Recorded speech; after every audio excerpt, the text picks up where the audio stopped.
Assalamualaikum rekan Ban si Gomdonya.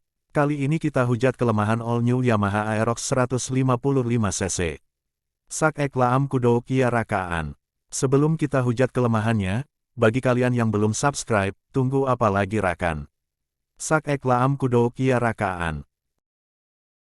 All new Yamaha Aerox Connected resmi dilahirkan di Indonesia pada tanggal 2 November tahun 2020 lalu. Maksi dari garpu Tala itu kini mendapatkan beberapa ubahan, utamanya merevisi tampilan, penambahan fitur, dan juga peningkatan output dapur pacunya. Lantas, dari segala ubahan yang dilakukan pabrikan, seberapa layak motor ini buat dibeli? Mari kita hujat kelemahannya. 1. Rem belakang masih berjenis tromol. Ya, Aerox Connected masih dibekali pengereman belakang berjenis tromol, padahal pabrikan mengklaim jika motor ini memiliki power to weight ratio (PWR) terbaik di kelasnya.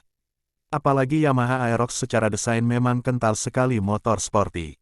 Sedikit membandingkan, kompetitor sekelas Honda ADV, PCX 160, atau bahkan Yamaha NMAX pun sudah dilengkapi piranti tersebut. Soal performa, tentu cakram lebih baik dibandingkan jenis rem tromol. Saat itu Yamaha bilang alasan mengapa tak menggunakan jenis rem cakram karena memperhitungkan bobot motor. Mereka masih ingin menjaga PWR dari motor tersebut terbaik di antara kompetitornya. 2. Suspensi. Tak ada informasi jika all new Yamaha Aerox mendapati ubahan di suspensi depan.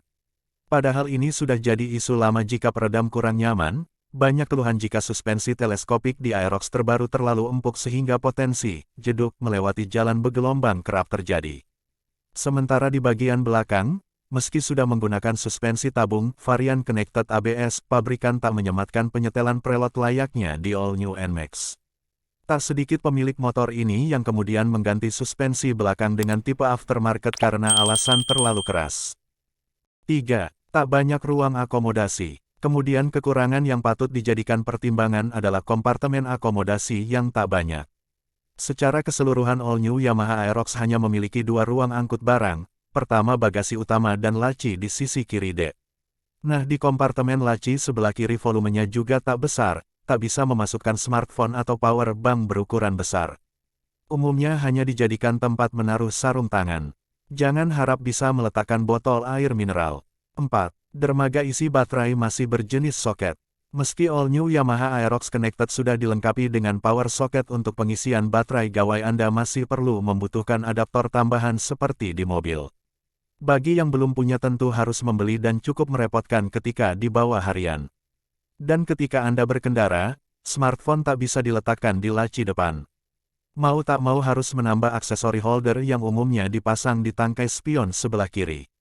Nah jika membandingkan dengan kompetitor, misalnya Honda PCX 160 sudah bisa langsung dicolok dengan kabel USB.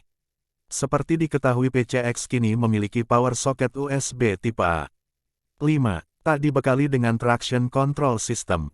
Secara rancang bangun, all new Yamaha Aerox Connected berbagi platform dengan Yamaha NMAX. Sayangnya untuk Aerox pabrikan tak melengkapi dengan fitur keselamatan aktif traction control system (TSC). Salah satu alasannya karena Aerox tak dibekali dengan pengereman belakang cakram. Lantas apa hubungannya fitur TCS dan disc brake belakang? Ini soal mekanisme kerjanya. Fitur TCS terkoneksi langsung dengan sensor speed yang biasanya ada di bagian piringan cakram belakang. Nah, segala data dan informasi dikirimkan ke otak elektronik yakni ECU, Engine Control Unit. Ketika motor digeber dan sensor membaca ada kemungkinan hilang traksi pada ban wheel spin, secara langsung TCS akan mengirim sinyal bahwa ada putaran berlebih pada ban ke sistem ECU. Secara otomatis mesin akan mengurangi power yang terlalu besar saat terjadi putaran berlebih di roda belakang agar motor tak terpelanting.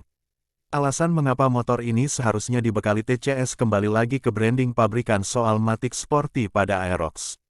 Mengingat juga besaran tenaga dan torsi yang besar rasanya perlu dibenamkan TCS. Tapi jika fitur ini hadir, bandrol dari Aerox pasti akan terkerek lebih mahal.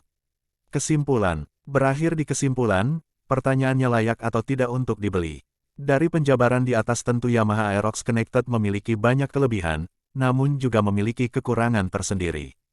Kembali lagi soal kebutuhan Anda, jika ingin memiliki motor matic namun tetap punya desain sporty, Aerox bisa jadi pertimbangan untuk dibawa ke garasi. Apalagi Matic ini juga mengalami ubahan signifikan di jantung pacunya. Namun jika Anda lebih memikirkan fungsional dan fitur melimpah, saudaranya Yamaha NMAX bisa jadi jawaban Anda. Ikut terus kami di video-video selanjutnya ya rekan. Terima kasih atas kunjungannya dan sampai jumpa.